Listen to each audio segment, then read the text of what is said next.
What's up, guys? Episode 6 of the Big Ben Strongcast. I am here today with Chris Bartell. He's the owner of Modern Fitness in Modern Fitness Tallahassee. Yes. Yes. That's, okay. Let's go ahead and just give me a little bit of a background about who you are and how you got into fitness. Yeah. First of all, welcome everybody. Love Brian. Known him since July now. But I started in 2013. In 2013, I started working at Florida State University. They have a pretty cool training program there. And I went through that whole program. And then after my time with Florida State, started training at UFIT. That was kind of cooler because it was a different demographic. Started off working with mainly college students, kind of into adults. From there, I started working at this other gym, which is very like open gym based. But it had a lot of functional fitness equipment. It had a turf, a sled, a tire, and I worked there for 4 years and really got to be ingrained into that kind of environment and thought it was really cool. And you know, there were things that I saw with that gym and with other gyms around Tallahassee that I felt just could be better. And I wanted to have a place that not only created an environment of success for our members, but also comfortability. And honestly, just owning a gym was something that I dreamed of for a while, and the opportunity came up, and here we are, Modern Fitness. Yeah, nice. You told me that you used to do training in your garage. You had like a little basement Yeah, gym so or something like that? we didn't have a basement, but so when I moved into the house that I live in right now, there was an extra bedroom that used to be a garage that got turned into a bedroom. So we took out all the carpet in that bedroom, and it still had the concrete floor, and we sealed it. And squat racks were kind of expensive. This was in like 2015. I mean, they're still expensive, but it was more so expensive in my head at the time because I was still in college. And so me and my dad were like, do you think we could just build one out of wood? And I'll try to see if like somehow we could attach a photo or something, at least in the comments. But we found this video on YouTube where you can build a squat rack out of 4x4s. So we went to Home Depot to get 4x4s, and the only 4x4s they had were like super like pressure treated and expensive. So we made 4x4s out of 2x4s, and it worked. All right. And we're back. Are we starting over? No, we're back. Good. Okay, Yeah. sweet. So yeah, anyway, made a little squat rack. My buddy gave me a bench press, and I made a little deadlift platform. I was super into powerlifting at the time, so that's really all I needed. And the crazy thing is I trained some people out of there just a little bit. In fact, one of our members right now that you even know, Melanie, she came to that little home gym. Yeah. And I did a session there, and that was really cool. And then I have 2 clients, which is even crazy. This is a little off topic, but that are here that have been with me ever since UFIT, and that's been like 6 years. What? That's crazy. Yeah, That's it's awesome. pretty cool. Man. So what was that called? Bartell Fitness? Yep, it was called Hey. Bartell Fitness. My tagline at the time was "Stay competitive," because I was thinking that like, hey, like even it just meant like stay competitive even with yourself. Like you're always getting better. You're not really settling. That being competitive didn't mean like competing, but like being competitive with yourself and getting better and stuff. And it's still like an ideology that I kind of maintain today. Just in different ways, and the way I approach that is a little different based on, you know, the need of the person, and you know, and mainly right now we're kind of more concerned with breaking down like anxiety barriers and fitness barriers. So stay competitive isn't the best tagline at this point, but Kinda it's crazy. It's cheesy. It's cheesy, but it worked for me. It was cool. Yeah. It was something I identified with for a while. Yeah, that's awesome. Okay, so then you trained at another gym, and you decided you wanted to get into opening up your own gym. Yep. What were some of the things that you knew you wanted when you opened up your gym and knew that you didn't want? Yes. So I knew I wanted a place that anybody could come to and that a lot of worlds could exist in one place. I felt like a lot of gyms were localized based on what they do best.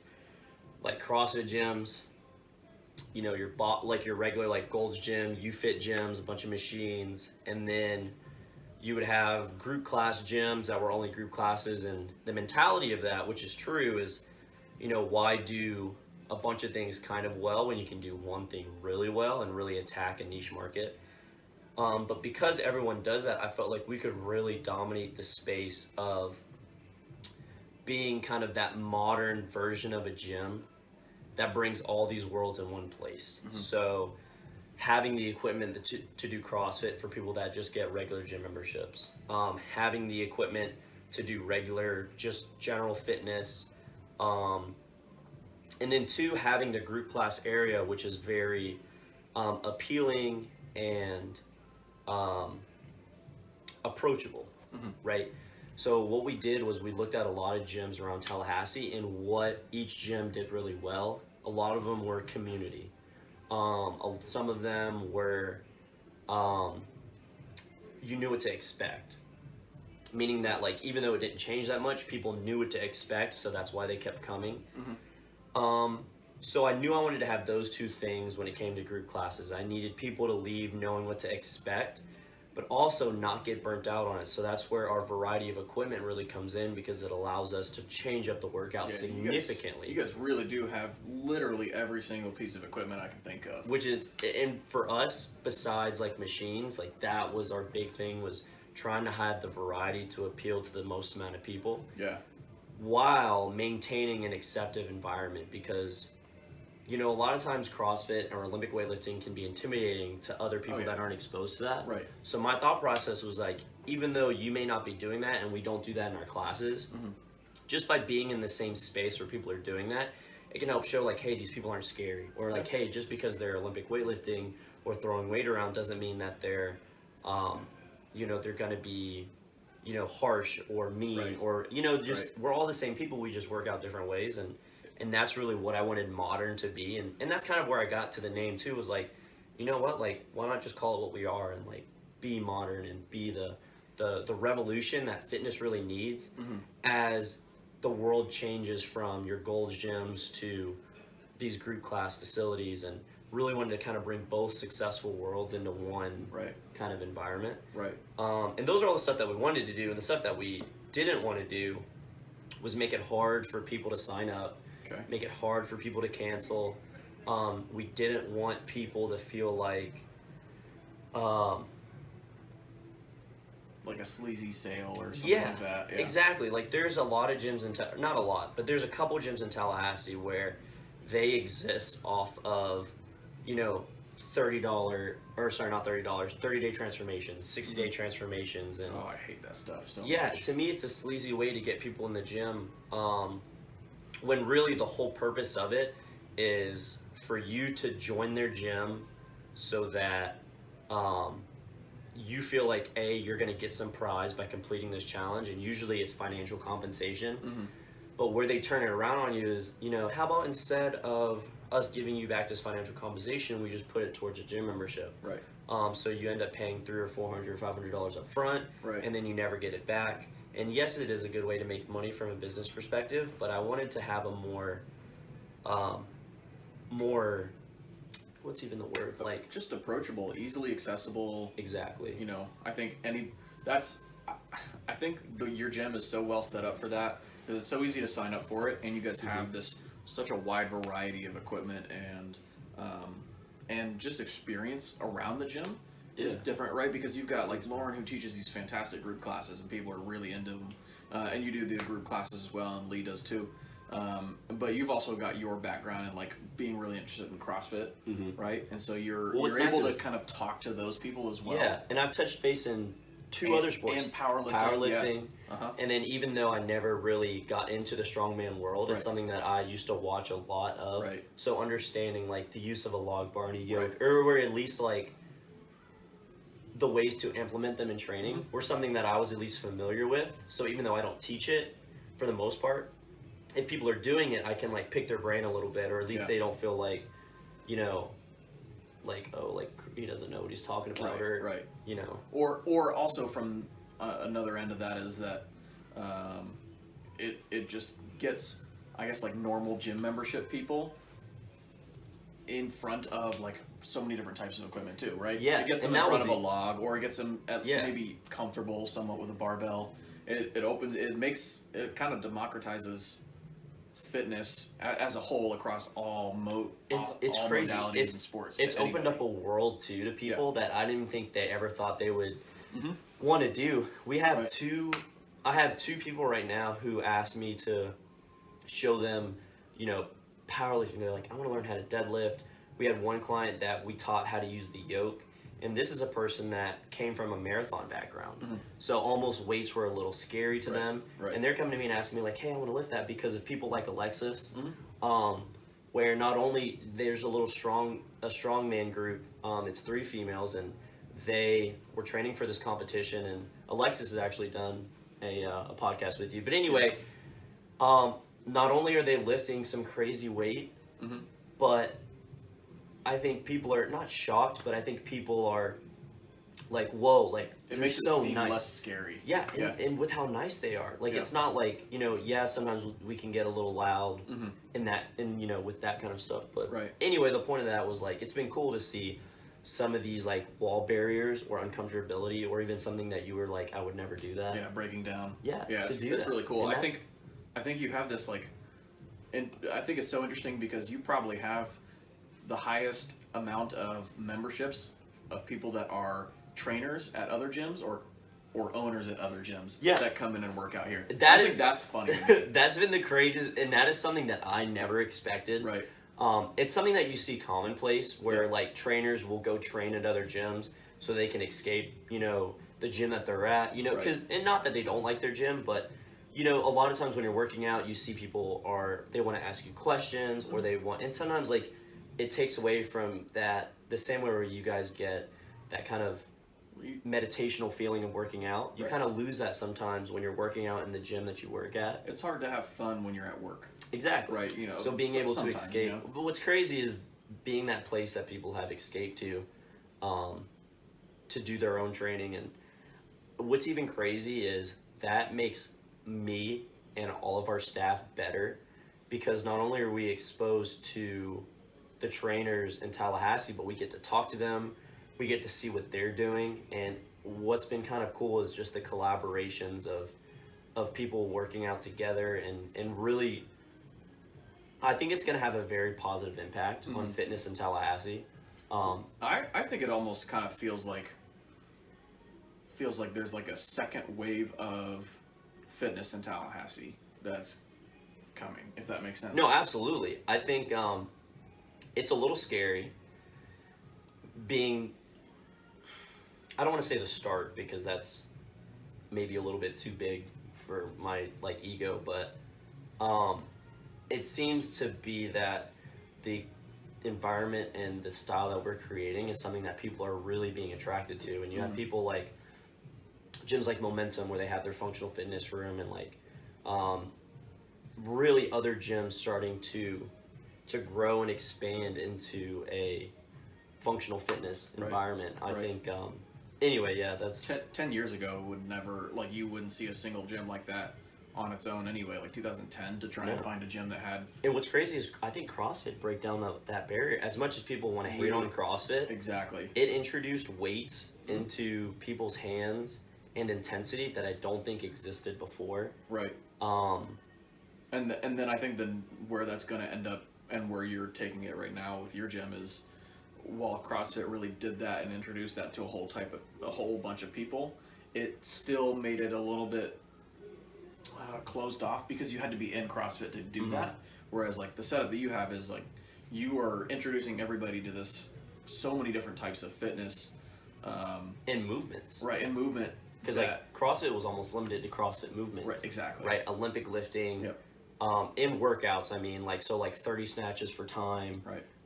And kipping pull-ups, and all those are things that I find fun, complex, and make you really fit. A lot of times, there's such a learning curve to doing these things, and to even doing them safely. It makes it so inaccessible for beginners. Either beginners or people who are, first of all, just intimidated in general. I mean, I think it creates, and that's another thing that we wanted to create in our group classes was like, how can we add that intensity, Right. but take away the barbell? And so far, I mean, I think we've done a pretty good job of it. It's been pretty cool. I think I don't know. I try to stay as humble as possible about it, but while also recognizing that, at least for modern, for me, this is just the beginning. Mm-hmm. The impact that I want to have on fitness in Tallahassee and fitness in general is very, very, very widespread. Mm-hmm. Definitely like a dreamer. Yeah. So there really is no cap to where I want to take this. But baby steps at a time, I guess. Man, we're so different in our coaching style. That is true. It's really funny. It's actually interesting that we're actually really good friends, because I think our opinions differ on coaching. That's not a bad thing. I think no. I think we approach different demographics really mm-hmm. well. Yeah. Yeah. Well. I guess just to start with, like, what's your podcast? I'll let you. Yeah. Whatever. So I. Okay, we're back. Differences in training styles. So, kind of an explanation of what we do, and then, how that differs from what you do, but how we can both kind of learn from each other a little bit. Absolutely. So mostly our gym is Olympic weightlifting. We work with high school athletes, and my goal is just want to get people to the Olympics. That's it. It's pretty awesome. That's just what I want to do. Brian's like me. He's a reach for the skies person, but because of that, like, nothing's gonna stop you. I think that's what's so. And I didn't mean to cut you off, but anyway, that's something that I find very inspiring about you, because I like being around like-minded people like that, where people don't feel like there's a limit to what they can do. Mm-hmm. Reaching for the fucking stars, man. Sorry. Hey, leap. Dang it, Chris. It's the first time.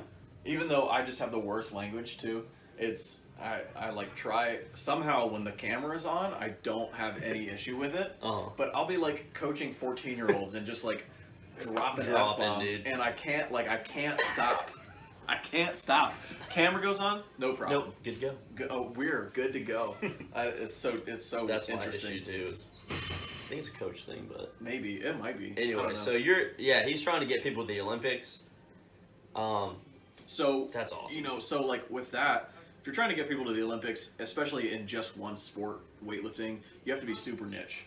So I'm not really interested in working with everybody. I don't like working with beginners, because it's just going to be such a long road for them to get even up to the point where our athletes are at right now, much less try and take them to the Olympics. And so while maybe it's a little bit selfish of me to say that, like everybody's goal who comes into the gym is to go to the Olympics, I think that is the goal of every single person who trains on our weightlifting team is, maybe they don't want to go to the Olympics, but maybe they are capable of making a world team or a Pan Am team or going to a national championship, something along those lines. But it might get them to just reach a little higher than they even expected. I mean, mm-hmm.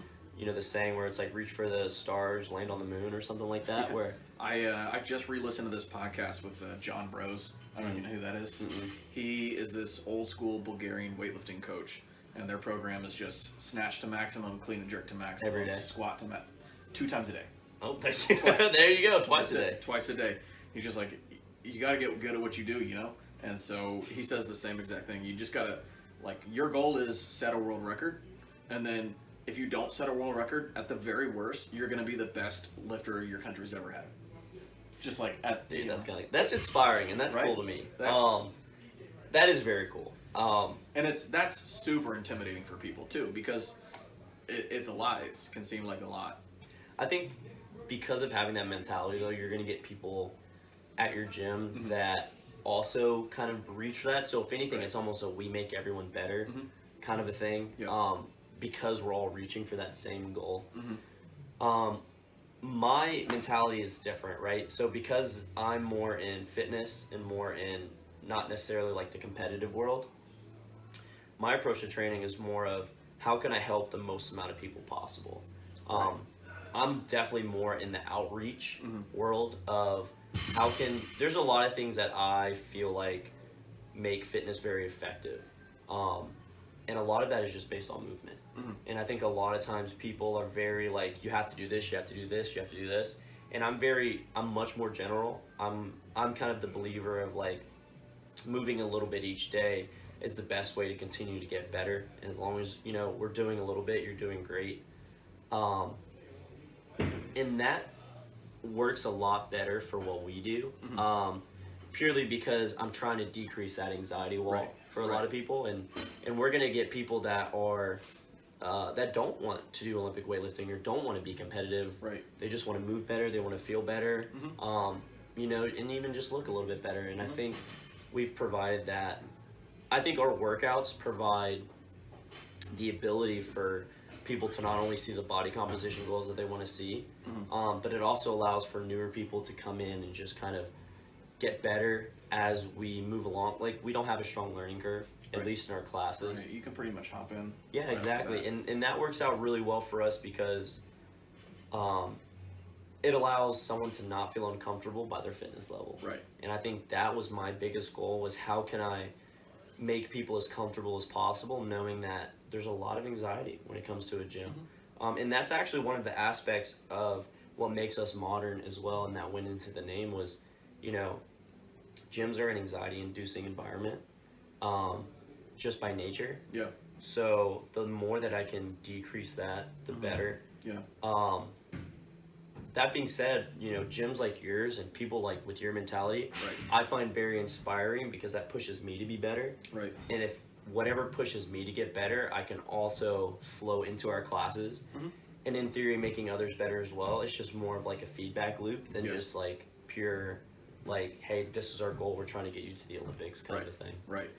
You're definitely much more along the lines of like, we're going to work with our people to get them to their goals.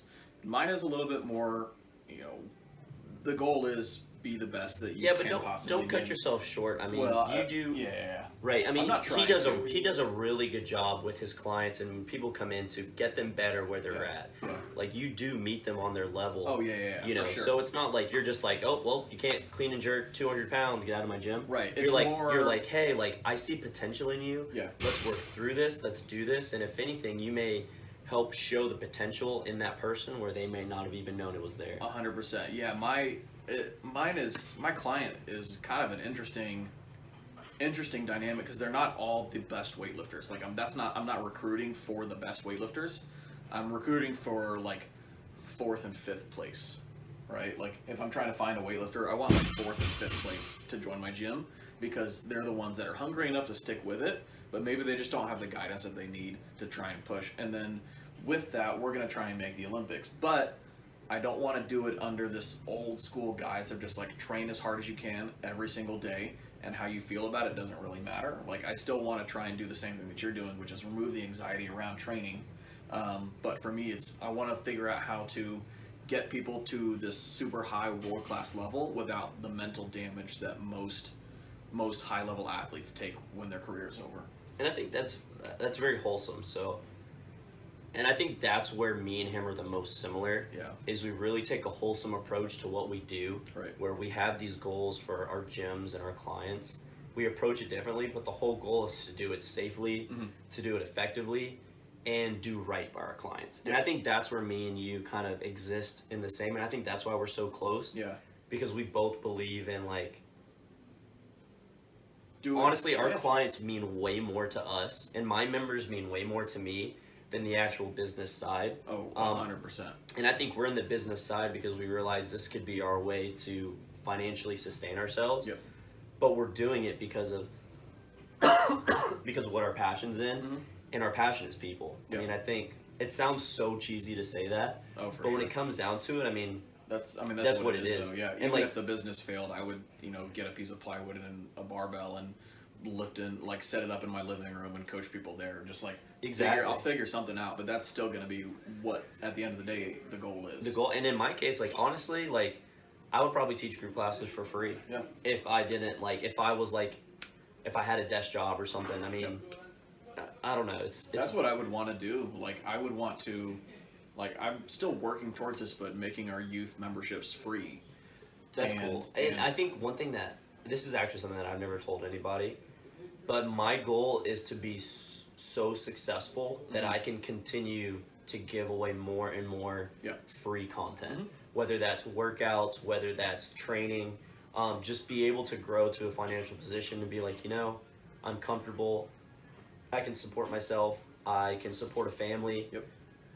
Now I want to start giving back more so. Right. And I think that really, and I think that's why me and you are both doing well in what we're doing. Yeah. It's purely so much because is for its other people. Exactly, and I think people really feel that. I mean, when somebody comes in, I find humans very intriguing. I like getting to know their story. I like understanding people's backgrounds. I think human nature is very, very, very interesting to me. Because we all that affects how I coach people. Absolutely, Like, yeah, and I think every trainer will tell you that too, if right? if you get to know your clients really, really well, it will affect how you communicate with that person. And really, that's just good coaching. It's just adapting your style to the person, even though you still want to try and take them to the next level. And I think that, to me, is the difference between a good coach and a bad coach. Yeah. Is a bad coach is very much like, this is how it's done, this is my way, if you follow it, it will work. Yep.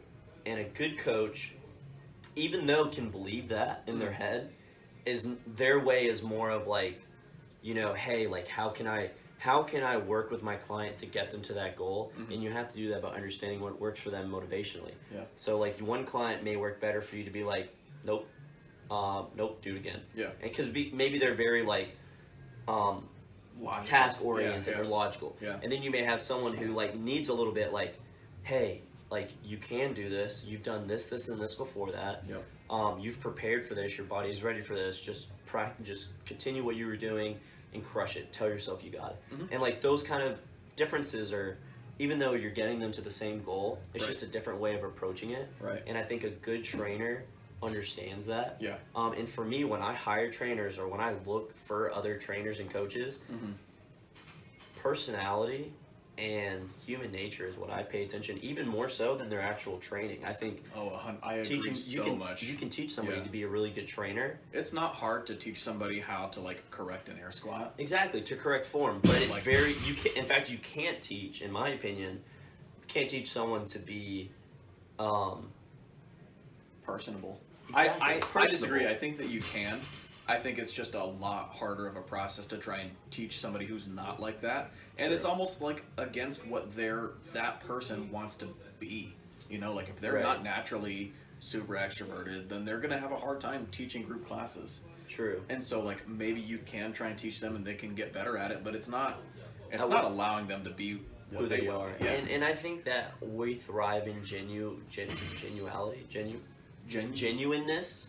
Sure. And I think if you have a trainer where it goes against their natural personality to be outgoing, not outgoing, but to be approachable and friendly and coachable, then you lose that genuineness. And I don't know, maybe because we're so small, I think that genuineness, I think we would be overlooking genuineness if we didn't accept that that's also what's helped made us successful. Right. I feel the same way too, because for me, I'm actually pretty introverted. I'm able to be in groups and interact and all that, but running a group class 3 times a day with 15 people in it takes it out of me. Like way harder than it is. Yeah, it is the most emotionally and intellectually draining thing. Yeah. And because I'm trying to like connect with every single person that's there.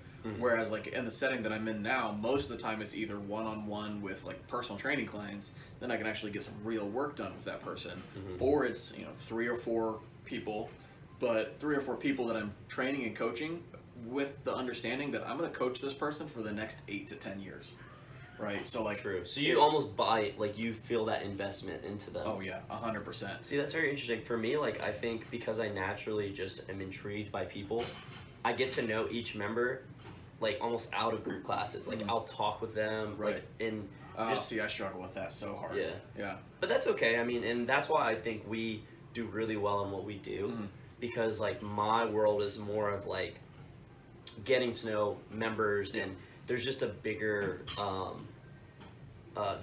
numbers game, I guess. Yeah. Where like yours is more like investment into singular persons. Right. But I think because of that, your style works out really well because they're thinking in their head, or they know, hey, Brian doesn't have to. Like Brian is he's a little introverted. He is connecting with me and trying to get me better. He believes in me. Right. Versus, and that's why I think that we're both so good at what we do, because you are super extroverted, and so your ability to connect with your whatever 150, 200 something members is really, really, you're good at it, right? You can still do that in large group settings. Yeah. So you're actually being more effective with the people that you're doing because of your personality type, versus if you were to just do one-on-one, you wouldn't be living up to your actual full potential. Right, and I think that was the issue where I got to when I was just a personal trainer at my last gym. Yeah. There was this sense of like, is this it? And not in like that I hated training. I love my clients, and in fact, you know, the same way where you It's how you go emotionally about it, invest them, I invest in them emotionally as well. But I guess I meant like, am I just gonna be a trainer forever? Like, is this my limit? Like, where do I go from here? Right. And I mean, this has just been. I think this was the answer. Yeah. Oh, 100%. I feel the same thing too, because I had that same question. Like, there was just a year where I was just teaching 20 group classes or so a week, and just going through the motions, and still coaching and still killing it, but just kind of going through the motions. Something was missing. Like, you go home and there's just like... I don't remember a whole year. Really? Like, there's nothing about any of a year that sticks out to me, even though I was doing all that. My last year of training before I opened up this gym was a lot of anxiety for no reason. Oh, yeah. A lot of going home Yep. and just kind of sitting there and being like, why do I feel lacking? Why am I not emotionally... and it's a negative feedback loop because you feel like, okay, maybe I need to go out and hang out with my friends and go drinking, and due to the emotional exhaustion of just, you know, feeling unfulfilled and keep doing what you're doing, plus going out and getting drunk, and although it was fun, I think it was just none of that's actually filled the void that I had. Which was that you just weren't doing what you wanted to do. I wasn't doing what I wanted to do, and that was, I didn't feel like I was making an impact on the largest amount of people possible, and I didn't think I was set up in a place to do that. Like, obviously at this point, like, I feel like I have so much more to do, but I'm so, like, just happy of, so far what we've been able to do. Right. You know? Well, and for me, mine was the exact same thing, but in a different sense. Mine was, I was working with so many people, but I didn't feel like I was actually, like, doing deep coaching with anybody, and my taking things to the next level was actually scaling it down. That's so funny how we were here and we both went here, but now we're so much happier. Oh, 100%, because we're both doing exactly what we want to do, which is kind of cool. I mean, even like, so you've I think have grown, and I've continued to see you become more and more, not mature. That's the wrong word. More in your coaching and in the more, not even confident. It's hard to explain what I mean, but seeing your client base grow and your comfortability and confidence in what you're teaching. You're not like, hey, you know, I feel the like, same exact like you're way. Just like, this is why we're doing this. Like, you know, it's like you always believed in it. And then for me, like, you know, September and October. So we opened up in July. Yeah. Like, our grand opening was the first week of August, so you could technically say August, but like the last week of July we opened, soft opening. But anyway, September, October, I was like severely depressed. Yeah. Because we were not growing at the rate that I expected. Yeah. In the sense of like I was still pulling out more debt. Right. And it was getting to a point to where I was running out of debt. You know, to where like there was nothing left to pull from. You know, this was, if this doesn't work, this doesn't work. What do I do? Who do I go to? And we started turning that turn around, and I think before it was, and people would tell me like, just be proud of like what you've done so far, but it was hard because I felt like we didn't even do anything.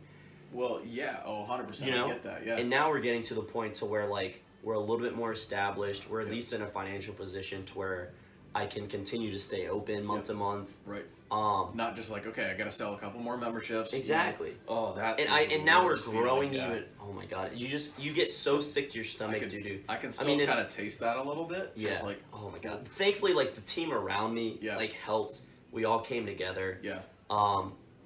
And now I think we're at a point to where obviously we're not even close to where I want to be at. Right. In terms of long term. Right. But in terms of being proud of what we've done, I think we've started creating that culture that I wanted, which was people from a bunch of different fitness backgrounds Yep. coming together and existing in one space Mm-hmm. where we have group area, open gym area, And it works. and it works. That's what is crazy. I mean, Yeah. Because like I've always been It's told, working. like I've always heard in that same setting, like if you don't define who you're for, you are not going to have it's not going to be clear to the outside who you're for, right? correct. So really you're just going to end up being kind of like mediocre. But for some reason, however you guys have done it, maybe it's just the amount of background between you and your coaches. Maybe that's what's it. I don't really know, but it works really, really well. Our secret, to me, Oh, here we go. The secret. and this is not something that anybody would ever expect, but prioritizing social media Mhm. has been our number Yeah. one driver, Oh, and because of two reasons. yeah.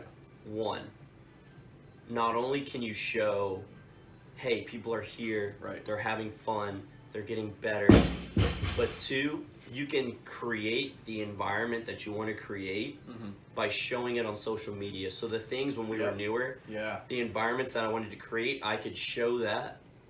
And because of that, people see that and expect that's the environment. Mhm. So when they come in, they also help create that environment. So what happens is you get That's this a really good point. snowball effect of Right.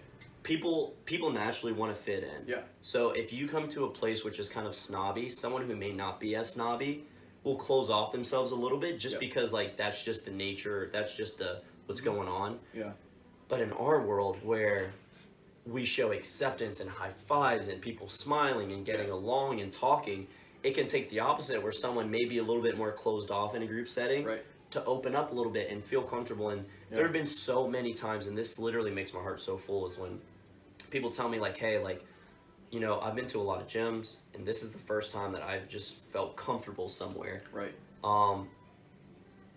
And like that's the stuff like, God, like that's really like what I wanted to Well, create. that's the win right there. and that's the win. Yeah. And what's cool is I think a lot of times people, they may point at us growing at different things, but when it comes to me, I think showing and creating the environment that Yeah. we want to continue to grow has been what has allowed us to create that environment. It's one of those things where like we help dictate what we wanted to create, Mhm.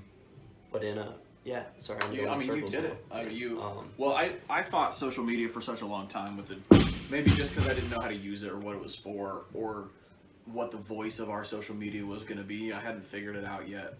But over the past couple months, I've really dialed in. dialed it in, and I've noticed the same thing when I create this image of what I want the gym to feel like when I'm in there, and I express that to the outside via our social media, then the people that join are that already. Or Exactly. They come in knowing exactly what it is that you do, and then they bring that with them into the gym. And so there's never this confusion of like, well, you guys are a Olympic training center, like Olympic training facility, like that's what you guys want to do.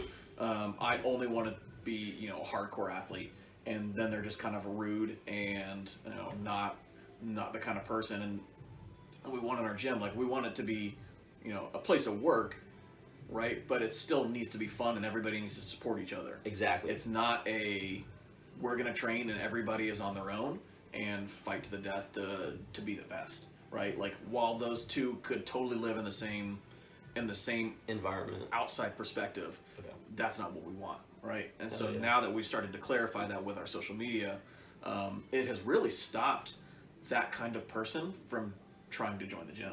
And it's really cool because now we're just bringing in stars. That's it. We're just bringing in the people that only want to be there, and I only want those people to be there. It's great. There's That's no so issues cool. with that anymore. It's awesome. That's amazing. And now it's allowing me to kind of grow past this idea of just like show a picture of somebody doing workout and then a caption. Now I can kind of like have that as a base, but then I really want to take our social media platforms, which I have all of them now apparently, is make it an education platform. Because I think that that's there's cool. I think that there's such an Misinformation. underserved, Yeah. especially in Olympic weightlifting, and especially for me, I think the thing that I do really well, much better than other Olympic lifting coaches, is the psychology of it. You know, how people should mentally approach their workouts, how I want them to feel about training in general, competition coaching, all of that I think is really interesting. And then post-career psychology. So I think a lot of coaches are really good at just like focusing in on getting the job done, getting really good at weightlifting, and then call it a day there. And then there's no concern with how that person's going to be once their career's done. Yeah, especially once you've identified with being that athlete for so long, and it's taken, or not taken away from you, but you're done. Right. It's like, because I mean, what's crazy is when you're an elite athlete, and I know you know this. I guess I'm just saying for the viewers. Yeah. When you're an elite athlete, every almost waking minute is dedicated to that. Is exactly as an athlete. Sleeping, training, eating. Think about everything you do and you're thinking, okay, can I go out with my friends this Saturday night, but I have training tomorrow at 7 a.m. Right. I mean, your whole world revolves around that, and then when that's done, yeah, it's done. It's like, what do you? Did you see the Eddie Hall interview that he did with one of the news? I don't remember what it was. It was like an hour long, and he talks about how he mentally felt after he completed the 500 kilo deadlift and won World's Strongest Man. It's so interesting. He's like, I had nothing else. Like, I'd done the only two things that I've ever wanted to do with my entire life, which is win World's Strongest Man and set the deadlift world record. Wow. So then after that, it was like... And I still think he's struggling with it. His whole life has been identifying as an athlete. And I think that opens up, like, a bigger discussion of people searching for fulfillment. Mm-hmm. And once they finally complete it, they don't get that fulfillment. Right. And I think where that's going to mainly come from is if you can continue, when you're an elite athlete, this is what you're going to get into, is know what you're going to do after, knowing that you can't do it forever. You can either stay in that world, but continuing to find fulfillment, and maybe where he's finding fulfillment now is, hey, I can still be an inspiration to others. Right.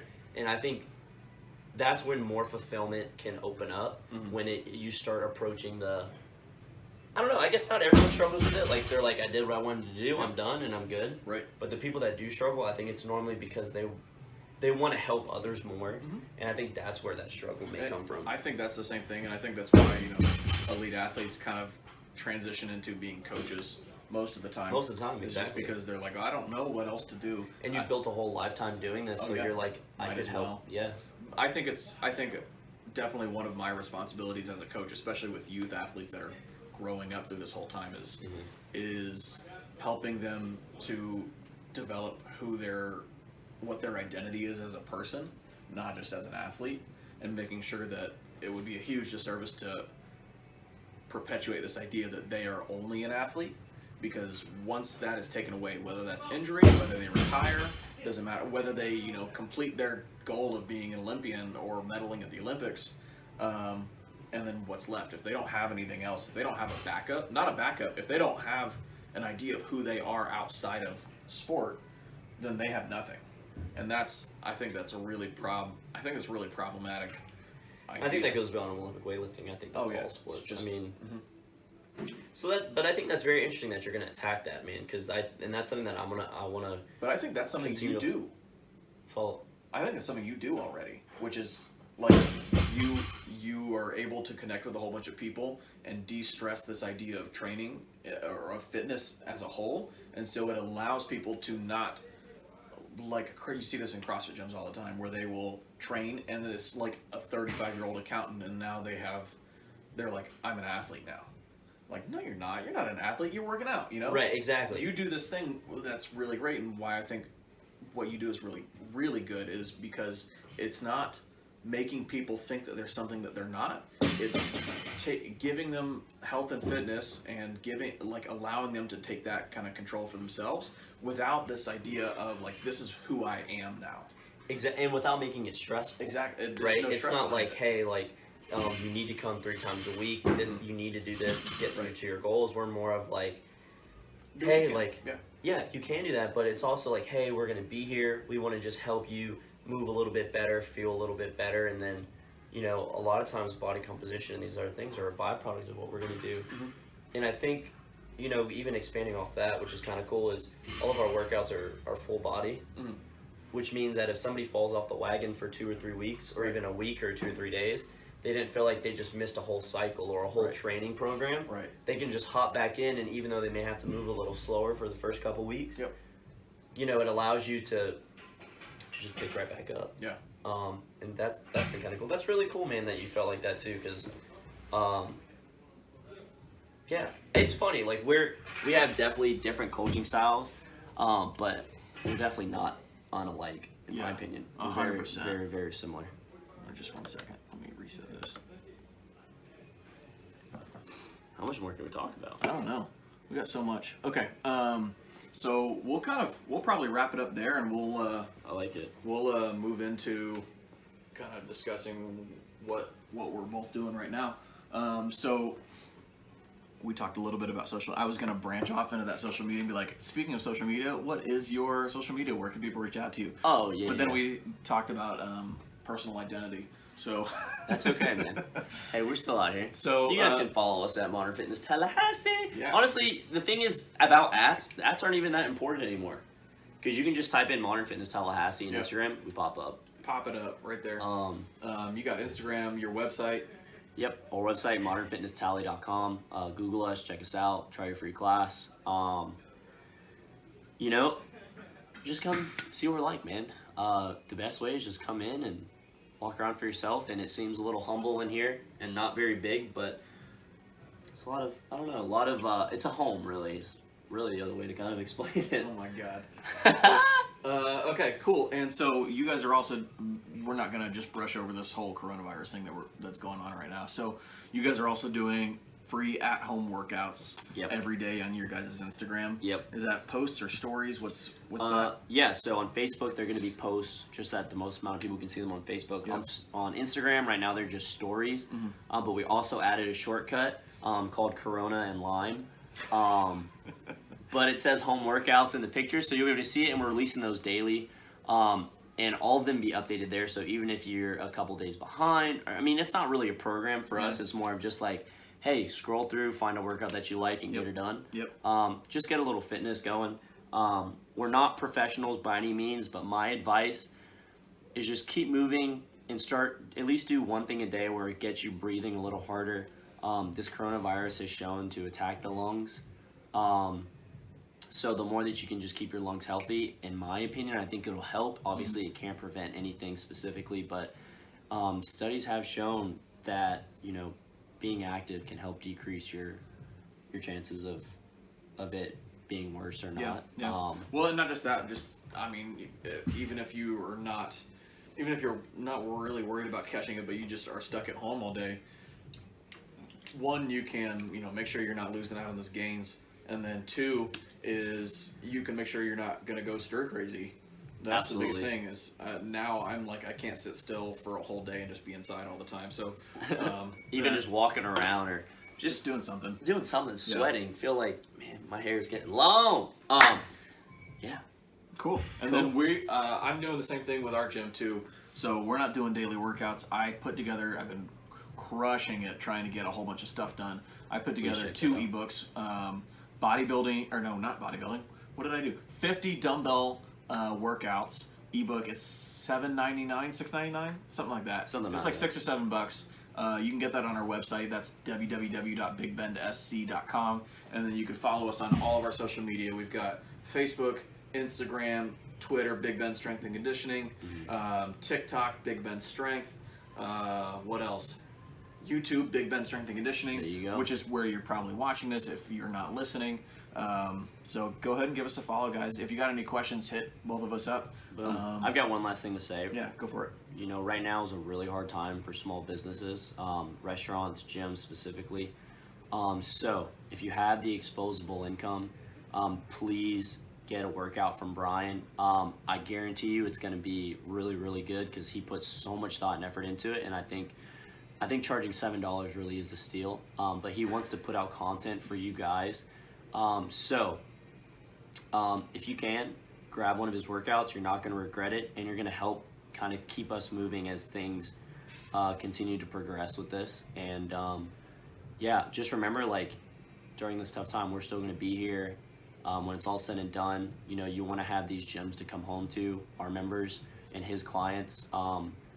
You know, we want to continue to be there for you guys, and supporting us right now is the best way to do it. I don't want to sound desperate, but it's a very weird time. No one can prepare for something like this in a business model. So I mean, maybe now we can. At least not in the first year, I don't know. Yeah. I think it's good that everybody's like, oh, maybe I do need to prepare for something like this. That was a really good ad. I feel like I owe you something for that. No, man, absolutely not.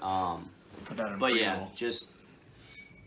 we're gonna be there for you guys. We love you all, and stay safe out there. And so Tia knew he's a badass, so go check him out. Strong closing.